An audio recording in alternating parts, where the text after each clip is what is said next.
So once again, a very warm welcome to all the participants of day 4 of this 6 days FDP, online FDP sponsored by Atel, organized by Department of EEE of KLNCE on the topic IoT and cybersecurity in power systems. So today, both the sessions, that is session 7 and session 8, will be taken by Engineer Hemlata Shanmugam ma'am. Both her sessions is on the topic Introduction to Cybersecurity, Cloud and Cloud and IoT Security. So that is going to be the topic. So before going into the lecture, let me have an introduction about our today's session speaker. So Hemlata Shanmugam ma'am, she is a renowned alumni of our KLN College of Engineering and is currently working as a technical lead at Vantiva, United Kingdom. With 25 years of experience in embedded systems, she chose this field to gain hands-on experience in both hardware as well as software. Most of her career spent working outside India with extensive experience in Korea and United Kingdom. Throughout her career, she has worked with various microcontrollers, including ST, Broadcom 7268 Quad-Cam, ARM, 7439 dual-core ARM, and 742 dual-core MIPS, and has developed a satellite cable and a terrestrial front ends, which is nothing but QPSK S2, 8BSK S2, QAM, and T2. She has also handled cybersecurity modules in set-top boxes, focusing on secure content delivery. Beyond her technical work, she is passionate about voluntary activities in the United Kingdom and is the founder of Tamil organization Tamils of Northeast, where she promotes Tamil culture and heritage through various initiatives. Ma'am, we are so happy to have you as the today's session speaker for both sessions, ma'am. Over to you. Thank you. Thank you for the introduction. So before I'll just start sharing the screen. Can you please give me access to share the screen? I'm not having the access. Just 1 minute, ma'am. I think we have the provision. Just 1 minute. Let me. I think you can have the provision because I have given shared the screen for all the participants, ma'am. No, it is disabled here for me. Just 1 more minute. 1 minute. I'll make you as a co-host, ma'am. Yeah.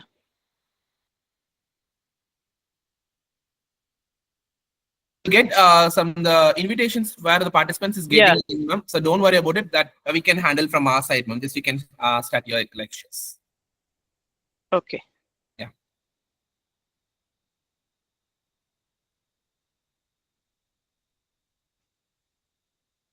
I hope you can see my screen now. Can you all see my screen? Yes, ma'am. It is pressing. Yes, ma'am. Yes, ma'am. Okay. Yes, ma'am. Visible. Okay. Thank you very much, sir, for the introduction. Good evening, everyone. Thank you, ma'am. So before some housekeeping things. I mean, I'm not checking the messages. So if you have any doubts, just unmute your mic and ask. Okay. If the voice is not audible, then again you can just raise it. Okay.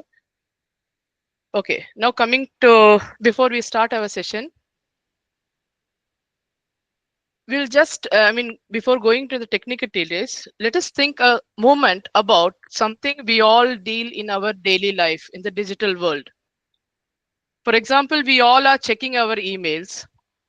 We are scrolling through our social media, WhatsApp, Facebook, Instagram. We are doing online purchases. We all are constantly connected. Have you ever stopped to think how safe all of this really is? Have you thought? We are, not in this age, we all are using internet very frequently. Even for, I think, even for ordering milk, we are using WhatsApp. Okay, so we all are using our internet and we are connected. And we have also heard about many hackers and data breaches in news. What does that actually mean for us? How can we stay protected? So that is what we are going to talk about today, about the cybersecurity, what it is actually, why it matters, and some simple steps we can take so that we all can stay safe in this digital world. I'll start with a simple example first. Suppose consider I think most of the participants who are in this call, you are at least aware of about what is cyber securities. On the top layer, you're aware, I guess. Okay, but still, I'll go with the basic things, and then eventually we'll go on what are the encryption and what are the protocols used in the cyber security. So to start with, let us consider an example. Suppose take a lady named Annie, and he is very fond of doing online shopping. Okay, and mostly she is very fond of ordering stuffs with the Amazon. So to make her life easy and hassle free, what she did is she has stored her credit card details in the Amazon website. So eventually what she has done is by storing the credit card details in the Amazon website, it is in turn it's been stored in a server. So one day what happens is she receives an email from Amazon to fill certain details to get a discount voucher, sub coupon. And as a human, we are always excited to see any discount codes or coupons. What she did is once she receives the email, she tried to fill what all information it asked. And the moment she filled the information, what happens is a quite subsequent amount of is being wiped from her bank account. So how did this happen?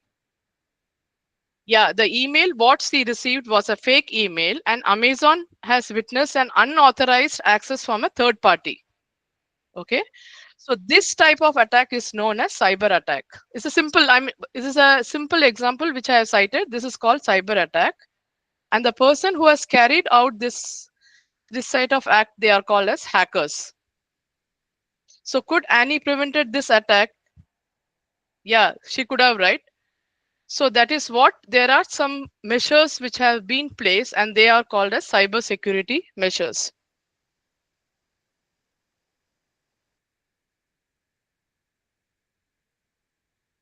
Similarly, we can take another example. This is an example which is in a household in a day-to-day life. We can take an example of an organization. Suppose consider a person called Mark, and he has been working very hard in his office without bothering what is happening. And in the background, without his knowledge, what is happening is some hacker who is trying to access confidential files located in Mark's computer. Okay, and he's also managed because the computer is not secure with what all require security measures, and the hacker was able to access his computer and managed to transfer some of the files from his computer to the hacker's computer. So what can happen due to all these things? So the legal ramification to the business, because he is not alone, he is working as a part of an organization. So legal ramification to the business, loss of company secret, leakage of information. And what can happen? He could hold company secrets and ask for money. Okay. So all these things can be dealt if he had a proper security measure installed in his PC or followed it. So the next slide is, it gives you an idea about, if you can see in the left hand side, based on the continents, how many cyber attacks has been happened in the past. Okay, so if you see there, the highest cyber attacks has happened in North America, which is 61%, followed by the next continent which is affected is Europe, then South Asia, and the least affected was Africa. Anyhow, there is not much there. If we take the same survey based on industries, it's a technological industry which is affected more by the cyber crimes, which is 23%, followed by telecommunication, which is 15%, then financial institute, then the government sectors, and the least affected is, I'm not reading all this thing, you can see from the slide, and the least affected is the media industry, which is 4%. If you see some of the points, you can see that in 2024, 60% year-on-year increase in cyber attacks has been happening.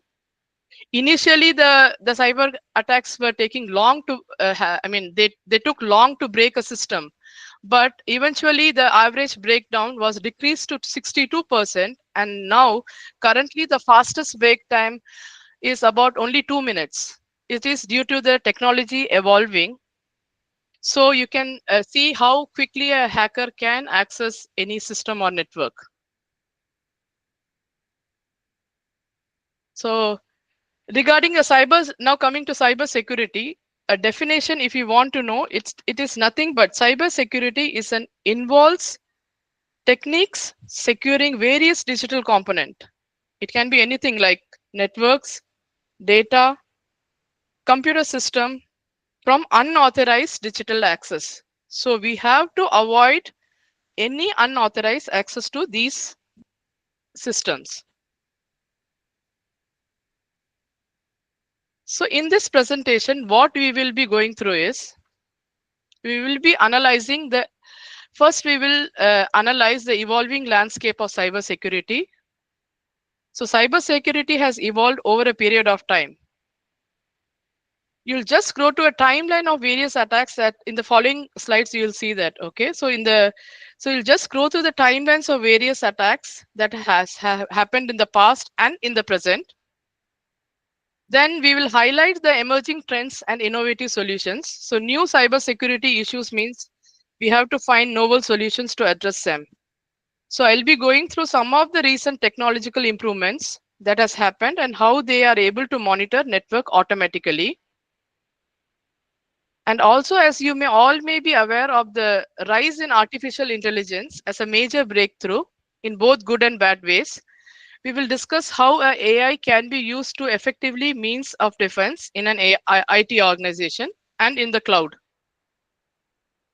Finally, we'll be ending with a thought-provoking note that cybersecurity is not only an organization responsibility, but it is a collective effort of organization, regulatory authorities, governments. So first is evolution of cybersecurity.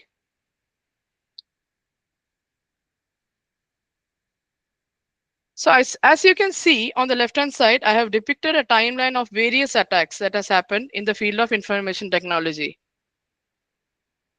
In the early 1990s, which was during my university time, you have a 3.5-inch floppy disk. And that's where, nowadays we have USB storage device, but those days we used to have a 3.5-inch floppy disk, which we used to store the data, whatever we worked in the KLN computer lab itself. So one day what happened is, one fine day, the computer, and it's very easy for the floppy disk to get corrupted. It was not strong. The securities and all were not strong that time. So one day what happened is the floppy disk was, I was shocked to observe that the floppy disk was corrupted with virus. And when the same floppy disk was inserted in the, college computer, the computer was also corrupted. So those were the days when virus was transferred to physical media, such as floppy disk. So in the year 1980 to 1990, viruses and worms were the media of attacks, cyber attacks. And after that, from 1990 to 2000, phishing attacks were very popular. So phishing attacks means nothing but in the year 1990, internet was growing exponentially throughout the world. So the hackers, they found a new way of hacking things. So what they used to send is, they used to send some malicious links via email. And if the user clicks that email, or they will try to access the personal data stored in the, when we are doing a browsing or something, the data will be stored in the cache memory. So they will try to access the cache memory as well and try to steal the information. So that is all called as phishing attacks. And what they do is, they try to steal your financial details like credit card details and try to use for their purpose. I personally has undergone on a phishing attack. If I remember, it was in the year 2000 when in the UK, I have used my bank account from a public computer, and I forgot to clear my cache history. So what the hacker has done is, he has used my details from the cache, and he tried to purchase an expensive holiday in the island of Barbados in West Indies. And then eventually I had to report that to the bank and then get a refund of, it was a long story. So second thing is in 1990 to 2000, phishing attacks were very popular. Followed by that, 2000 to 2010, the hackers were trying to target a specific targets. If I don't know whether you have read, but in the year 2006, it was Julian Assange who released more than 10 million documents of US government and exposed some of the secrets of working of US military, which was a major outcry during that time. So this shows that even IT security was not that much intact even in US. So this is a typical example of another attack. So again, from the timeline, you see that 2002, 2015, malware were used as an attack. And then ransomware attacks, which are still popular from 2010 to at present, cross-border attacks, supply chain attacks, followed by AI. And recently, AI-powered attacks are very popular, and IoT attacks. So I'm not going to go through in detail, but it will give you an idea that how the this thing cyber attacks been happening in past and in the current. Now coming to the traditional cyber security measures. So traditionally, firewall is what something was used as a traditional cyber security measures. So as you can see from the architecture, the traditional cyber security measures were not good enough to handle any dynamic attacks because they rely on a static rules that are set as part of firewall configuration. I'm not sure that if you have seen how a firewall is configured generally in a system, I'll just show you. In Windows,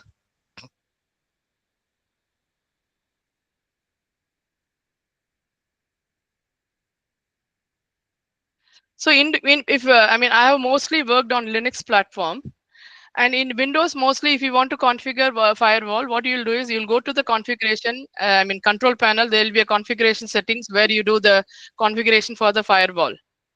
In Linux, it may be useful to you. How you configure the firewall is we use from the terminal.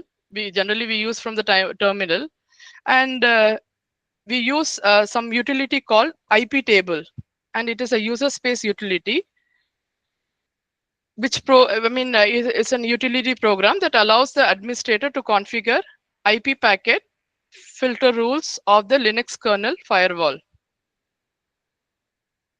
So when we are doing a firewall configuration, you use this IP table, and if you have used the Linux, you know that we'll be using sudo as a super user. And then apt-get install is a general command for installing any utility or software. So the command for that is first we'll try to install the sudo apt-get install command, install it.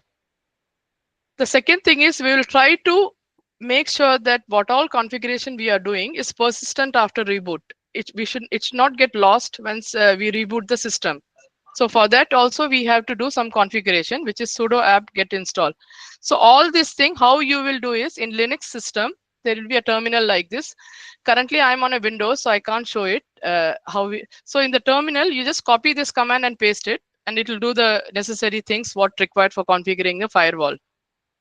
So sudo apt-get install IP table persistence will say that the configuration, what you are going to do in the IP table is need to be persistent. It should stay. It should not get lost. And the general command which we'll use to configure various ports like TCP ports, HTTP ports, and all. This is a general command.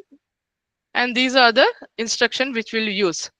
Suppose, and this command sudo IP table -l, it will display all, it will display all the current rules on the server when we are what is currently configured in the server.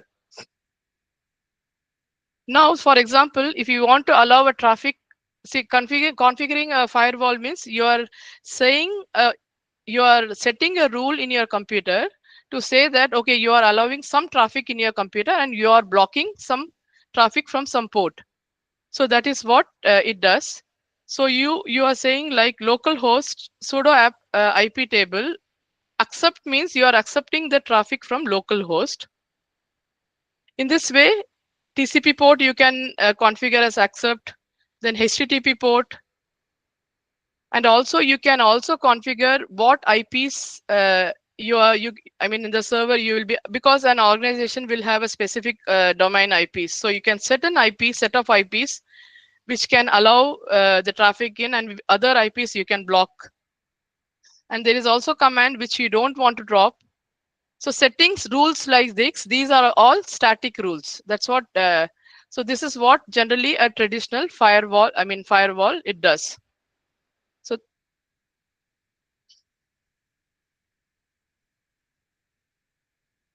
So the traditional, so there is a limitation. There are some limitation with the traditional cyber security thing, which is configuring a firewall, or also the traditionally we used antivirus software. I think even now we are using it, but previously the antivirus software and other intrusion detection systems are all traditional ways.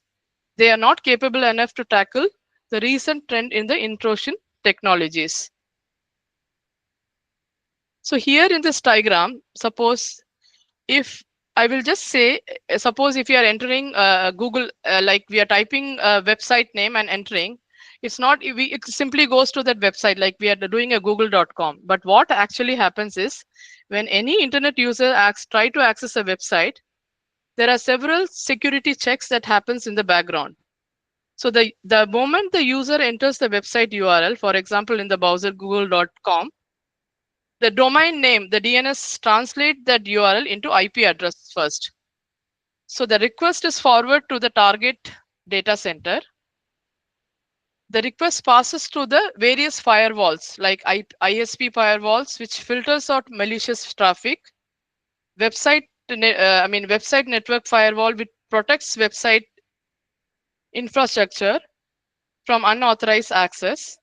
Web application firewall, it detects and blocks threats like any SQL injections. So these are all the traditional ways of, so mostly the traditional ways are firewalls, antivirus softwares. But these are not enough for with the current trend. So there are some various limitations on that. Okay.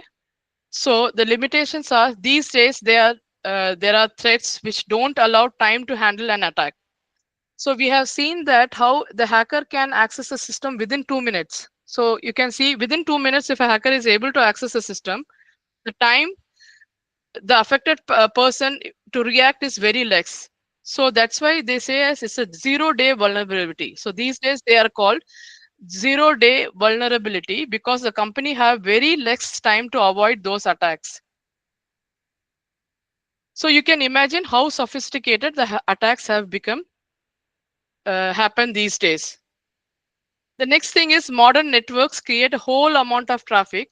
So, because in the modern technology, which we'll be seeing in the future, in the coming slides, that there are a lot of IoT devices which is connected to the internet.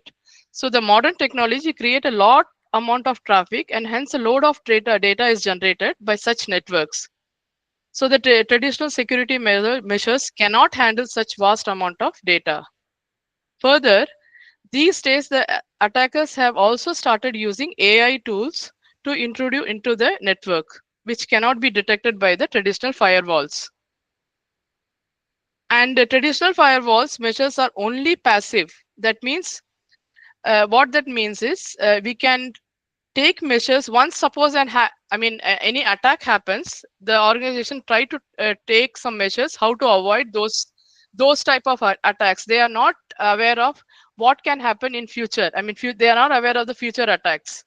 Okay, so that's why there is a problem with the traditional security measure, and since there is a problem with the traditional security measure, there should be a solution, and hence we are moving to a new thing, which is the AI cyber security. So AI means, you all know, it's an artificial intelligence. So AI is used in the cyber security. In the left hand side, you can see what are the various strategies the AI use for the security purpose.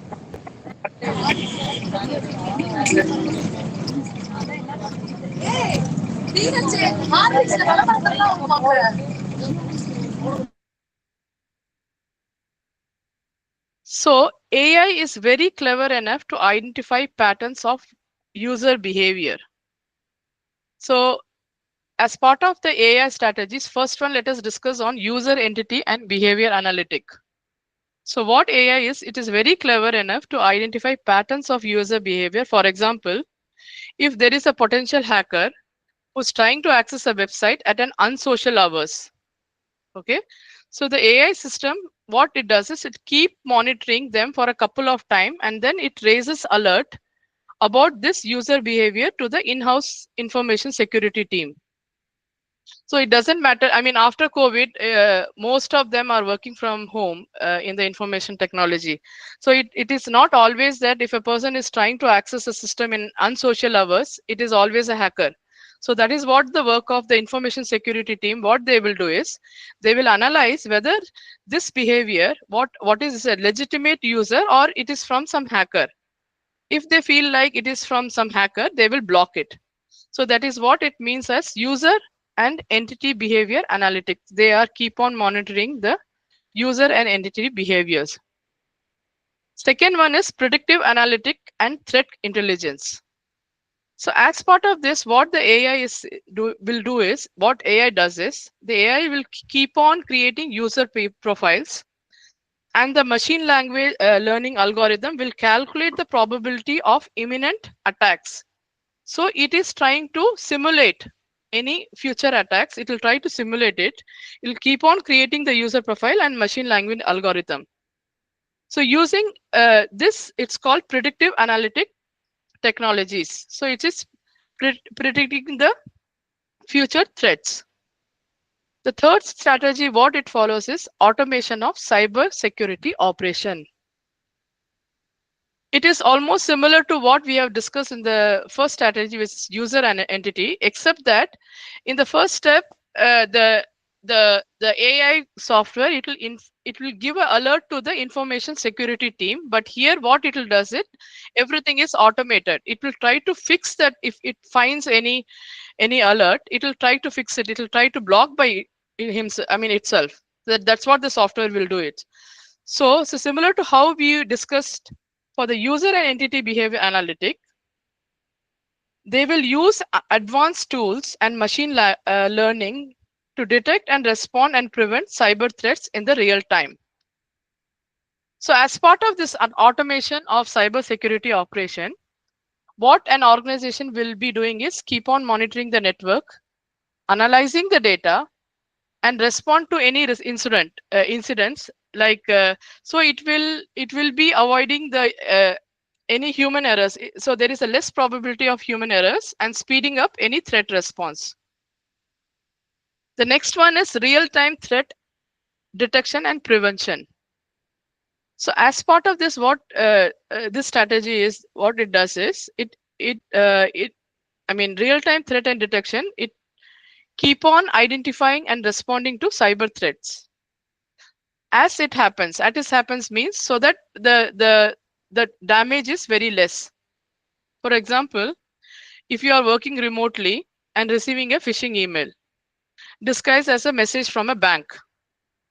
So with this real-time security, your email system, so if you have this real-time threat detection and prevention in place in the system, what it will do is, it will the email, your system, it will automatically will try to filter. It will try to detect that it is the email contain a malicious link, and it will block it. So it will prevent that email reaching the user inbox. So this will help in immediate detection and prevents even the user can click that link accidentally, right? So it can prevent that accidental clicking of the link and falling victim of phishing attacks. The next one is incident response and mitigation. So as part of this one, what it does, it will try to quickly identify and address and neutralize security threats to minimize damage. For example, if in a company is hit by a ransomware attack, so what the incident response team would immediately isolate, what they will do is they will try to isolate the affected system to prevent the spread. They will cut that system from network. They would then try to decrypt the files and restore from backups. So while investigating the source of attack, so mitigation steps like patching vulnerability and strengthening network defenses would follow to prevent future incidents. Regarding this incident response and mitigation, it is mostly in all software companies, they have it. Even during COVID, the company where I am working now, we have been affected with a ransomware attack. So one morning, what I got is we all got a WhatsApp message saying that don't log in to the system as our system, our full network is affected. We all were wondering whether it's a genuine message or is again some other hack message. Following that, what happened is our company network was affected by ransomware. So the IT infrastructure team, what they did, they were divided into two groups. So one group, what they were trying to do is that they tried to find how the network was affected by the ransomware. And another team, because all companies they have generally they use cloud, so all the code what we work in a day-to-day basis, it all will be stored in a versioning control software. Previously it used to be SVN and CVS, but nowadays they are using Git. So all the codes will be stored in the Git. So they were trying to take a backup from the Git and try to restore the business. But still, though the infrastructure team was working continuously day and night, it took almost 10 days to restore to the working condition. So for 10 days, the developer didn't have any work. So incident response and mitigation is another strategy which is followed by as part of this AI thing. Next thing is vulnerability assessment and management involve identify. So what it does is it try to identify, evaluate, and address security weakness in the system. So the company, there is a team specific in any company who will keep on trying to update the patches, security patches, and they will try to assess the security weakness in a system, and they will try to scan the network for vulnerability like outdated software or misconfigured firewalls. They will try to update it. So if there is any critical vulnerability, they find it as part of that, then they'll try to update the patch. Even in Windows, you can see that we'll often get some updates. You'll see some updates which are done over there. You get all of a sudden in a month, you'll get some updates popping up saying Windows update required. So what does that means? It can be a part of some security patch update they might be providing, or it's some other software updates. So that is vulnerability assessment and management by updating the patch regularly.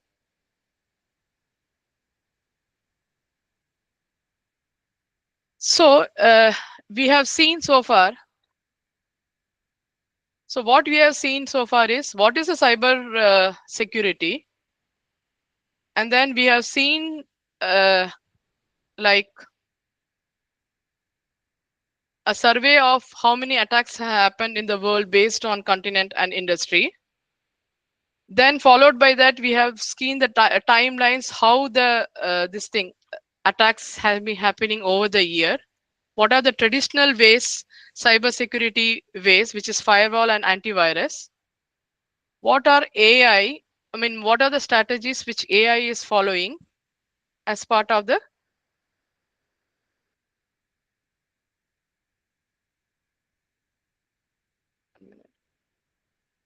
and how the AI has been addressing the limitations of the traditional cybersecurity protocols. Now coming to emerging trends in the cybersecurity.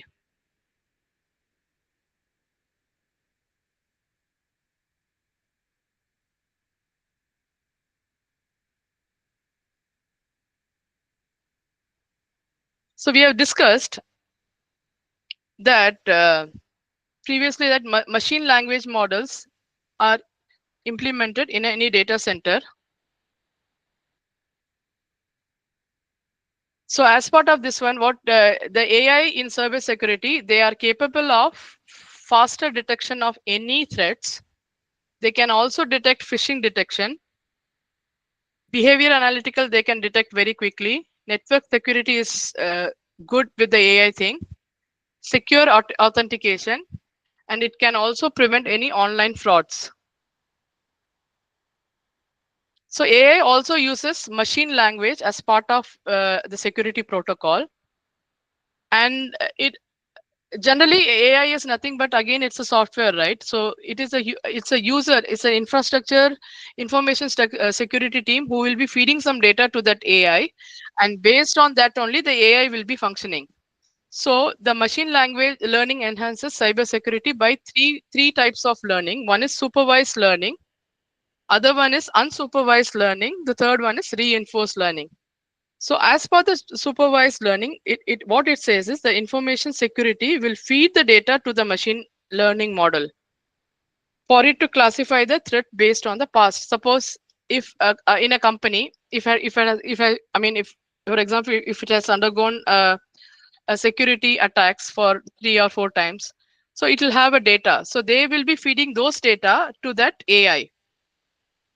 So based on those data only, with the AI will be trying to protect the future things. So that is what a supervised learning means. And unsupervised learning is a further advanced AI thing. So what it does is an improved version of algorithm which does not need data to be fed. So the algorithm will collect network logs in a real time to detect unknown anomalies. So as part of supervised learning, the information technology team need to feed the data to them. But as part of the unsupervised learning, it doesn't need to feed. The software itself will try to analyze the system and try to protect it. The third one is reinforced learning, which means that they will fine tune the machine language algorithm to learn novel threats. They themselves will try to find the machine language for the novel threats. So this is the other thing which AI uses, which is the machine language, and what methodology they use it. So if you can see here, we told like the AI will be continuously monitoring the data. So in the left hand side, the bottom graph, if you see, the AI, it's a date in a day. So suppose from 6 a.m. to 6:30 a.m., it is continuously monitoring the data, and you can see that all the data are all normal. So the AI will say, okay, it's all going normal, but at around 7 a.m., there's a surge in the data, and that is called anomaly. So when such surge in the data happens in the network, what AI will try to detect is whether it's a legitimate user who is trying to access this network, or is it some hacker. And based on various protocols is been in the software, then if it is a hacker, then it will block it. If it is a legitimate user, then it will allow the user to access the system. Same thing is above this. The bottom one is on a day-to-day basis, and the above one is for a month basis. So this is how the data will be monitored frequently as part of AI driven system.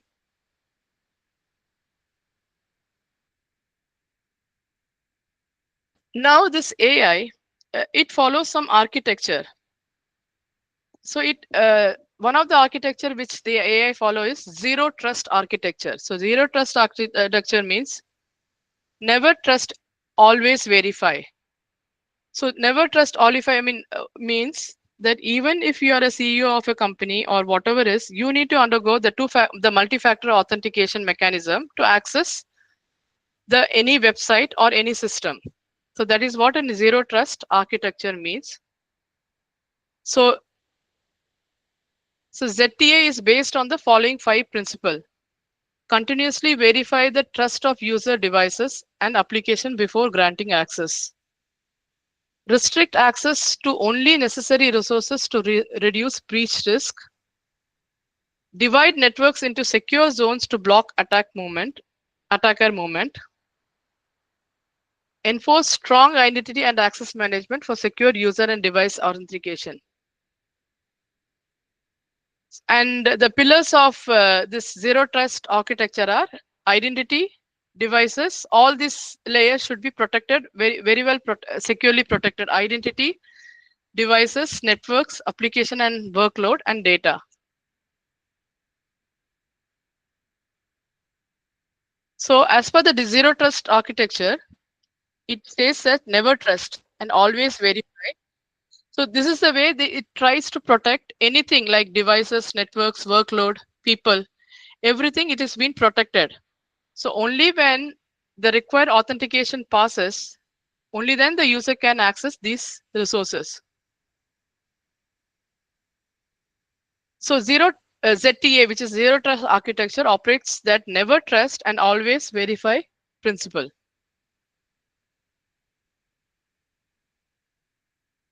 Before moving on to the next this thing, there is something called quantum computers. So what are quantum computers? So quantum computer is an advanced type of why we have to discuss briefly here is, so this is something which hacker has started using it, and that's why the hacking time has been reduced to 2 minutes nowadays. So what a quantum computer is, an advanced type of computer that uses the principle of quantum mechanics to process any information. So like unlike our classical computers, which uses only zeros and one bits to represent any quantum, this quantum computer, they uses 0 and 1 simultaneously, and these are called qubits.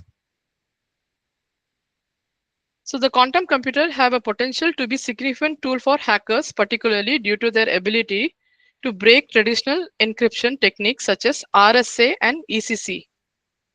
Now, what is an RSA? So RSA is an encryption which is used traditionally.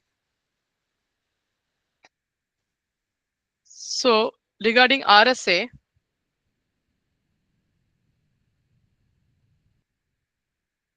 so in a traditional cyber security thing, we used firewalls and the antivirus software, and also when we are using that, there were some encryption methods which are followed.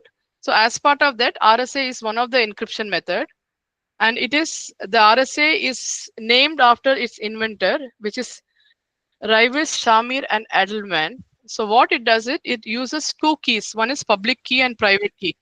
So encryption is that if we want to transfer data from one place, from one layer to another, or from one computer to another computer, we will try to encrypt the data using this RSA algorithm. And then in the receiving end, the receiver need to decrypt it. So for that, as a part of this RSA, they uses two keys. One is public key and private key. To test this RSA algorithm, you can even test in your normal PC how it works. To do that, I've just given a simple instruction. So you can download and open SSL software from internet. Once you have downloaded, go to that folder where you have installed that OpenSSL program. And then first thing what we do is we will generate two keys. One is private key and other one is a public key.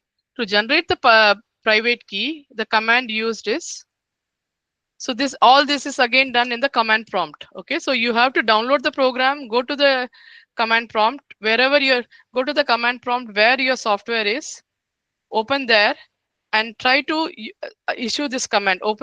This will generate a private key followed by public key. Now, for example, you want to transfer a encrypted a message to a friend.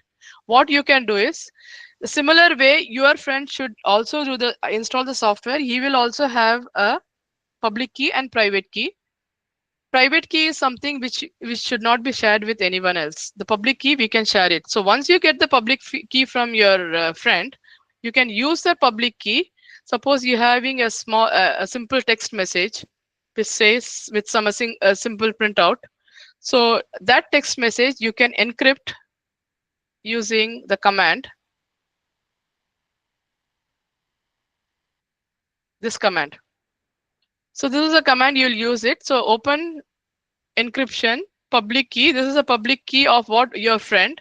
the message what you need to encrypt it, and the output will be a encrypted message. This message you send to your friend, and unless, because a public key is always paired with a private key, so unless your friend has the respective private key, he can't decrypt the message. So this is what is being followed in the traditional cyber security. One of the encryption which is followed in the traditional cyber security is RSA encryption. So generally RSA encryption works in similar to this. I have just shown you how you can encrypt a text file. The same algorithm is followed in a complex software also. So the quantum computer, so what this quantum computer it can do is it can easily break this traditional RSA encryption. And hackers have started using the quantum computer. That's why there is a need for so because the software evolves as we found issues with that. So with the traditional RSA encryption, previously the RSA encryption and ECC encryption was used for security purpose, but those encryption was easily, I mean, the hackers were easily able to decrypt using quantum computers within a quick span of time. And that's when a next encryption method has evolved, which is called as quantum, I think it's called as post-quantum cryptography encryption. We'll see that in the next slide. But now coming to quantum computers, breaking the traditional encryption method, these are the layers in any software architecture. So if the password is poor or if there is a phishing alert, the AI can easily break those things. In the admin layer, if the ports are not configured properly, or if the patches are not up to date, then again the AI can very easily break those systems. In the platform hardware, if the open sources vendor and hardware, again it can break easily. If the firewalls are not implemented properly, all these layers, the quantum computers were easily able to break it. That's when, and the algorithm what the quantum computer used to break this, they are called as Shor's algorithm, and another algorithm is called Groover's algorithm. You can Google these algorithm, and these are all mathematical algorithms which are used to break this RSA encryption. You can Google this algorithm and you can read through it if you are very much interested. I am not covering as part of this discussion. So since the quantum computer were easily able to break the RSA encryption, so the next encryption which has evolved, that is called post-quantum cryptography. So as part of this post-quantum cryptography, what they use is they use two types of encryptions. One is called public key encryptions. Other one is called key encapsulation mechanism. We'll come to that later. Now coming to here, the classical cryptography. Okay, so if you can see the diagrams like Skype, Telegram, they were using there again, I mean, these are encryptions is different and level of security is different. So there are level of security like 0, 1, 2, 3, 4. These are how hard it is to break the system.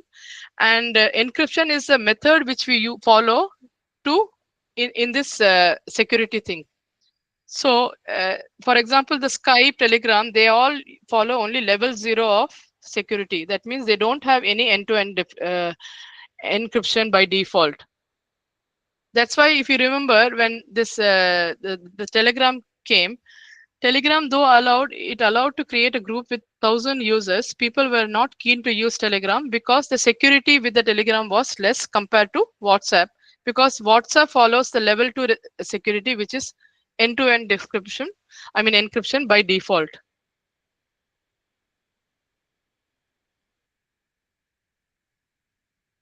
So now coming to this thing.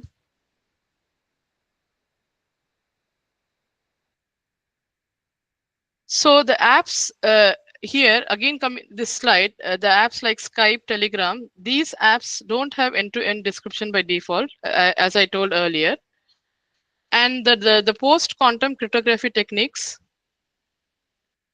Okay, so this, I mean, these apps you can see, like compared to WhatsApp, WhatsApp is more secure compared to Telegram because WhatsApp has got level 1 security, whereas this Telegram, Skype, they have got only level 2, level 0 security. So in classical cryptography, we had level 0 and level 1 of securities.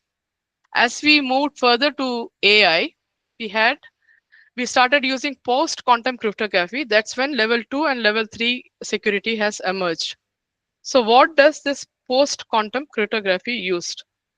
So they use two encryption methods. One is public key encryption. So as part of this, so what it does is, as part of this, uses a quantum resistant method like a lattice based to ensure long-term security for sensitive information, even against quantum attacks. The other encryption, what it uses is key encapsulation mechanism, which uses a quantum resistant problem to securely exchange keys, ensuring shared secrets remains protected from quantum attacks. So these encryptions are again used in the level 2 and level 3 security thing.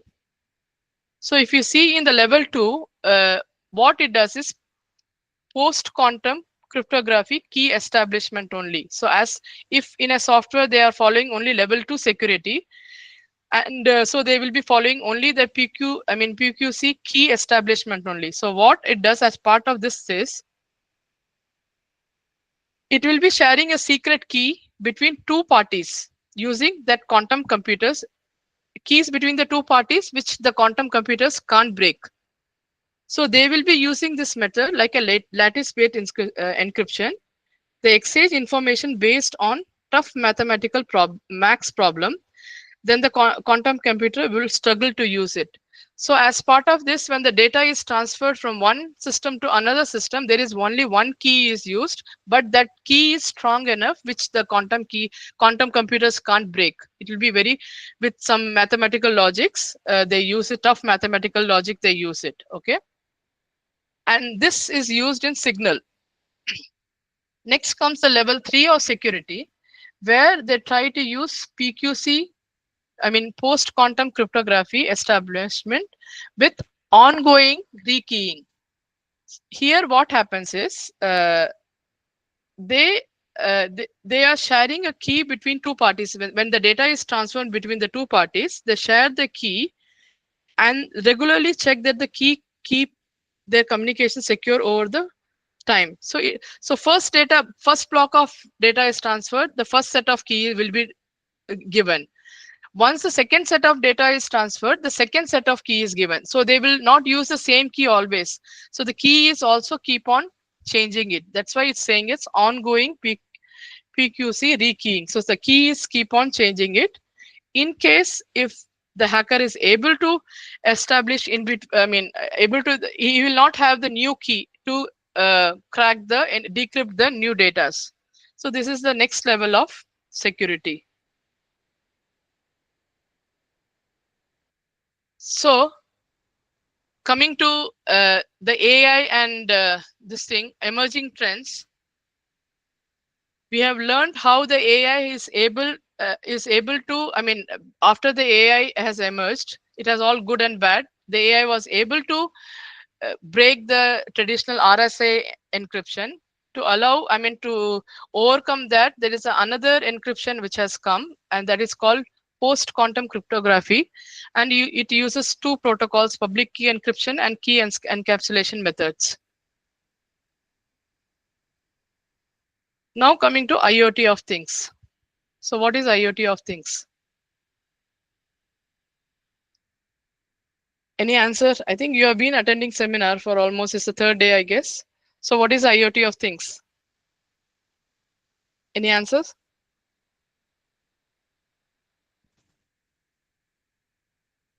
Okay, IoT of things is nothing but in this internet world, The Internet of Things refers to a network of every objects like home appliances,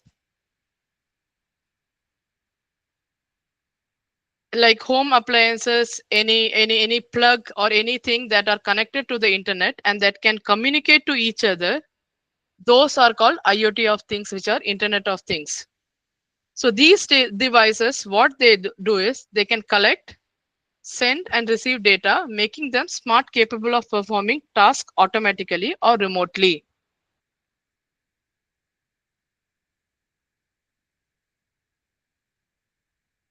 Has anyone used Internet of Things in your day-to-day life?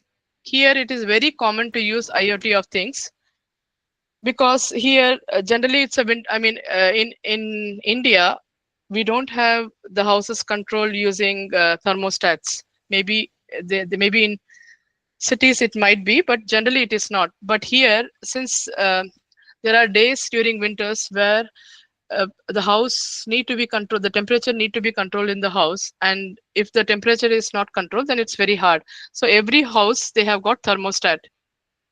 So during winter, which is basically from September to March here, what generally everyone does is they don't. I mean, if you keep switch on the heater in the home always, the bill will be increase. It'll be the electricity bill will increase. So what they does is, suppose if I'm going to office at around, I'm in the office from 9 to 5. But around 4 o'clock, what I'll do is, because I want the home to be warm when I'm coming to home. So around 5 o'clock, what I do is, I got an app. I'll just try to switch on the heater and set the temperature to 21 degrees Celsius. So whole through the day, the heater is not working, but it will try to switch on around 4 o'clock when I try to set it. So as soon as I reach the home is in a condition where warm enough to live. Otherwise it's really hard to stay, because if you see today's temperature here is -2. So without temperature control it will be hard to live in home. So how that heating the thermostat is control is again using internet. Okay, so similarly, not only that, there are another device. For example, I don't know whether you have seen, there are some plugs which can be like plugs like this. These are all smart plugs. So when whatever appliances is connected to this smart plug, even I have this one at home. So these plugs, you can switch it on and off. If you suppose you are going to holiday, you don't want your home to look dark, and this can the thieves can see that burglars, they can, if the home is dark, then generally those houses they try to attack here. So people, what they do is they try to connect some lamp lights to this such smart plugs. And even if you're going to holiday, they will try to switch it on and off, so that to the outside world it looks like someone is living in the home. So there are several, not only these plugs and heating, there are many other things which can be control over internet, like washing machines. Even there are some homes here which are fully automated. Everything can be controlled. The security cameras in the home. Here, mostly all homes, they will have a burglar alarms installed. So those alarms can be controlled via this internet. So all these are called IoT devices.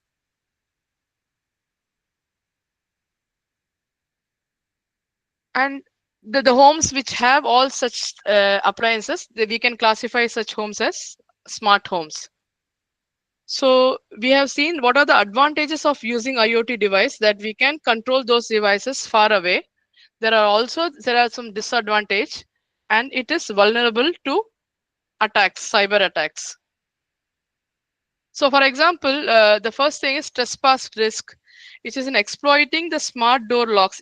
Again, here some of the doors, they are smart doors. They operate on apps also. So exploiting smart door locks through malicious codes or unauthorized access. This is a vulnerability with the smart home.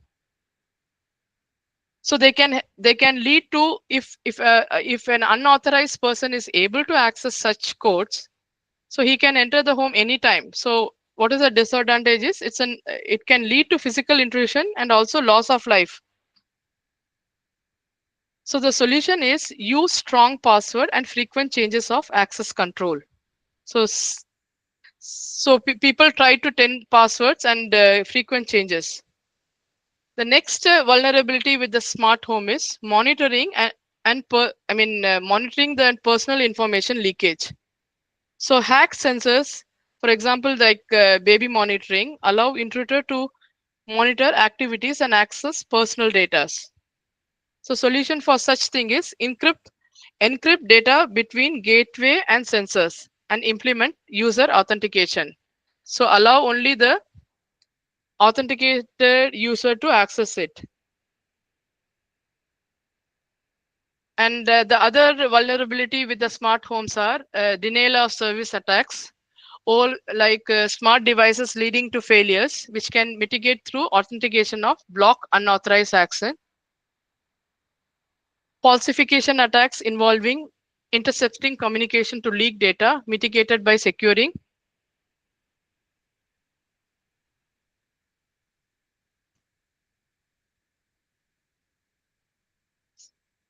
the network access.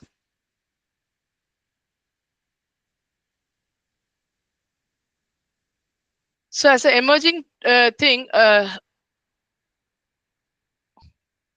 emerging trends in the cyber security, we have seen the quantum encryption, and followed by that smart IoT of things. How the IoT of things are is held. What are the disadvantages of IoT of things? Next one is 5G is also another emerging trend. So in the 5G, if you see in the pictures, the green one, they are all users. Grid you can see. Then on the top, you can see the ISP service providers. So it's a very complex network. So you can see how complex this 5G network is, and they are highly exposed for cyber attacks. It has got it has got its own disadvantages. At the same time, it is highly exposed to cyber attacks. So this is again, I'm not covering 5G in detail. This is another emerging trend in the cyber security. Next comes continuous behavior biometrics. So what is a biometrics? You can see, as the name says, biometric is nothing but it's a measurements of people's unique physical and behavior characteristics. For example, fingerprint recognition, facial recognition, voice recognition, and retina scanning, hand geometry. So all these properties which are unique to a person can also be used as a secure thing to access a system. So this is another emerging trend. So as part of biometric, what it follows is it use a key store. It follows a key store dynamics. So what it does is it try to capture speed and pressure and dwell time and the flight time, compare pattern against the pre-recorded user profile.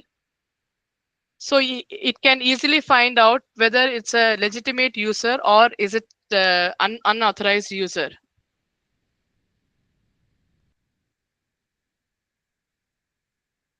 So we have seen how cybersecurity has been evolving, various trends, 5G and other things. Now we'll see what are the challenges in the cybersecurity. The first challenge is there is a gap in we don't have very skilled professionals I think in whole world, not only in one particular country, but whole worldwide, we have a lack of skills who are very professional with cybersecurity protocol working with them. So 69% they say that cybersecurity teams are understaffed. 58% have unfilled cybersecurity positions. 32% says that it takes 6 months or more to fill a cybersecurity job in in their organization. So this is one of the lack of skilled professional is one of the gap, which is a challenge which the cybersecurity is facing. In case if you can, those who are planning to change the career, or you can inform the student that if they want to gain a career in cybersecurity, these are the areas they can focus, which is of high demand. So most demand is strong networking, operating system proficiency, and programming skills. Strong skills in penetration testing and security audit to fix system vulnerability. Skills in forensic analysis, evidence collection, and creating effective response plans. Security policies and compliance management, and to ensure regulatory adherence. Ethical hacking helps fix security vulnerability by simulating real cyber attacks. So these, on the left-hand side, you can see these are the high demand jobs in the cyber security, which is of high demand. Now coming to AI and the dark web tool.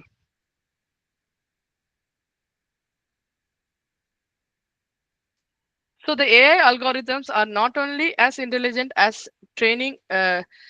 Training data that we feed, I told already that for AI, it is the data we need to feed it. So the training data that we feed them, suppose if the training data is mostly biased,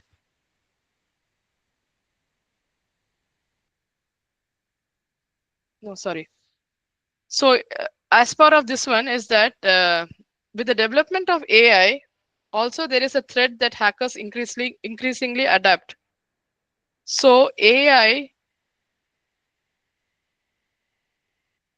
so the another challenge which AI is facing at the moment is that individual and organization faces that ransomware attacks, whereby they encrypt the data of the host database and try to demand a hefty amount of time, a hefty amount of money to decrypt that data.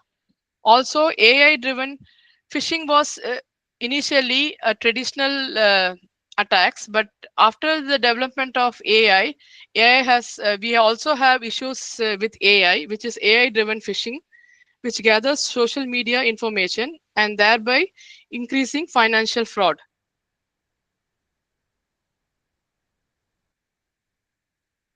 So how they do this phishing is they try to obtain the personal identifiable information, which is PII. So these are again some of the disadvantages, challenges, which is faced by AI.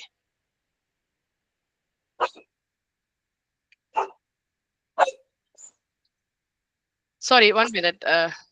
I'll just come. My pet, he's just barking. 1 minute. Sorry.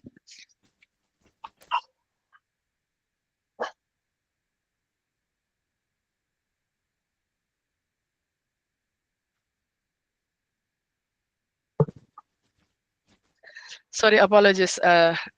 He just came all of a sudden.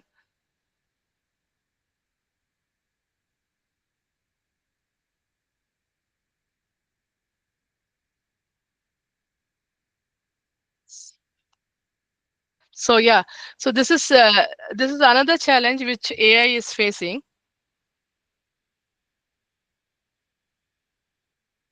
And other issues what we have concerns is regarding data privacy.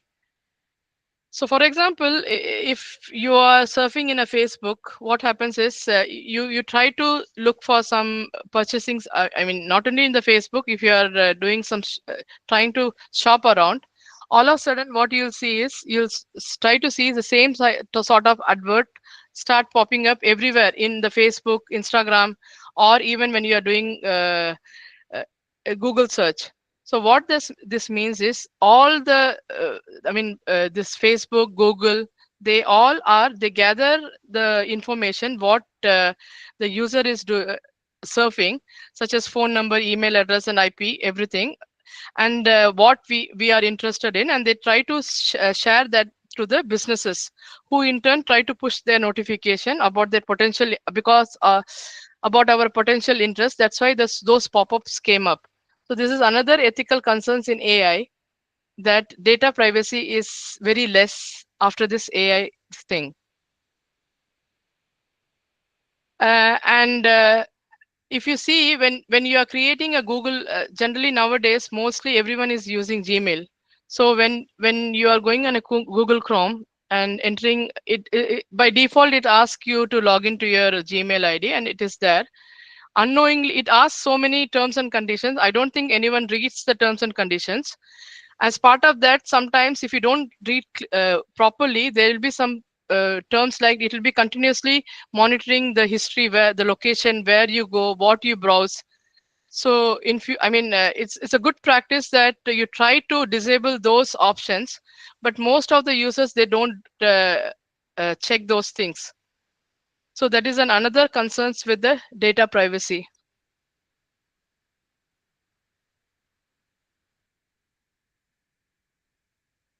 And another ethical concerns with AI is bias and discrimination. As I said, that AI works based on the data what is fed to it. If the data is what is fed to it is not up to date, then potentially it will try to be the result will be potentially biased. And the next thing is, AI algorithms are only used as an intelligent, as a training data that we feed them, suppose. If it is not up to date, same thing what I told. And also over a period of time, the algorithm is tweaked by defining fairness criteria. So that is a mitigation to the mitigation for the bias in the training data. Again is audit training data, mitigate bias in the data, evaluate algorithm fairness. So these are all again some of the concerns in bias and discriminations. I told, like we have seen, like in the AI, biometrics is one of the emerging techniques, because we use the biometrics like fingerprint and voice recognition, retina retina identification and all. But in case if a hacker is try to access all these data, it will be stored either in your local computer if it is a personal one, or it will be stored in the cloud. So in case if the hacker is able to access those data, he can manipulate those data. And the other concern is, like normally we change password, we can't change this data. Human like face recognition is specific to one person. So that is another concern. So AI system are vulnerable to hacking and deep fake abuse. Facial recognition and fingerprint data, if compromised, cannot be changed like passwords. Hackers can manipulate AI system by altering inputs, causing incorrect decisions. And AI generated fake contents can spread misinformation, and they can be undermining trust in the digital information. So for this, as the technology is evolving, as the AI is evolving, and there are some policies, global initiative and policies which are in place. I am sure that there will be some policies in India as well. I'm going to talk which is mostly in US and in European countries. So first is GDPR. I think the GDPR is also there in India. So as part of this one, this applies to the organization processing the personal data for UE citizens, even if the business is outside the UE. So what it says that as per this regulation, that any personal data we can't share any personal data without the person's consent.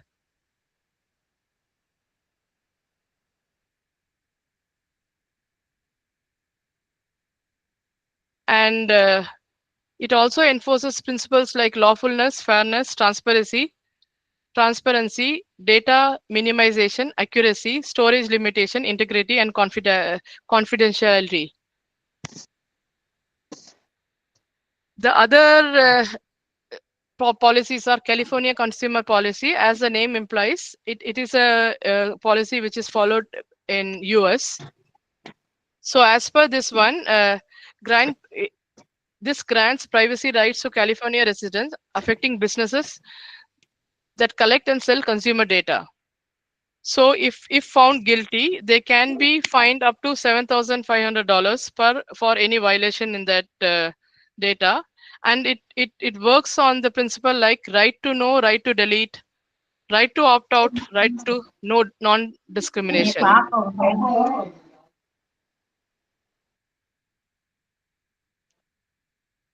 The other policies are National Institute of Standard and Technology, NIST, and it works on the principle like protect, defect, respond, recover, and identify. So this is another policy which is in place. Now, future outlook and innovations. As the AI is developing further, so automated threat response system